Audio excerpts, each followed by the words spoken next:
พอปีเตอร์เด้อมื้อนี้ครับพอสอนหน้าคันที่โอ้ได้พอดีมาเป็นศรัทธาความปลูกดอกไม้อยู่เดินวัดบ่สอนเอาเงี้ยเอาตุ้ยทำมึงตุ้ยก้มทำมึงเอาขี้ดินลงถอนขึ้นอีกมันรู้โพดที่ว่าเอาขี้ดินลงอีกถอนขึ้นโอ้ยบุญขับนำสู่เด้อได้ปลูกต้นไม้เอาลงนิดนึงเป็นตีเพิงผ้าอาศัยของสัตว์ปีกได้ละพวกนกพวกหนูพวกกระหอบเป็นที่อยู่ของเทวดากระลิ่งกระหานมีตั้งไว้ซื้อเอาดินลงมาเนี่ยนี่สงกันยิ่งใหญ่ไพศาลเด้อพี่น้องเลยใครมีศรัทธาอยากเอาต้นไม้มาปลูกบูชาบ้านรัตนตรัยอยู่วัดเท่ากับขอเชิญเด้อผู้ละต้น2 ต้นเอาแบบนี้นะ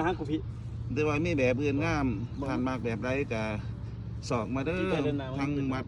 ทั้งพระอาจารย์สิปลูกให้เด้ออันนี้ได้3 ต้นผู้มาหน่อยบุญศรีมาปลูกซอยทั้งนั้นปีหน้าปีหื้อนี่วัดเท่าสิเป็นสวนดอกไม้เด้อพี่น้องเลยสิเป็นสวนอุทยานเป็นแหล่งท่องเที่ยวเป็นสถานที่บำเพ็ญบุญบำเพ็ญกุศลบอกหน่อยเพิ่นก็มาคูทุมมีศรัทธาซื้อดอกไม้มาปลูกให้ต้นมะขามงามเอาขอบใจ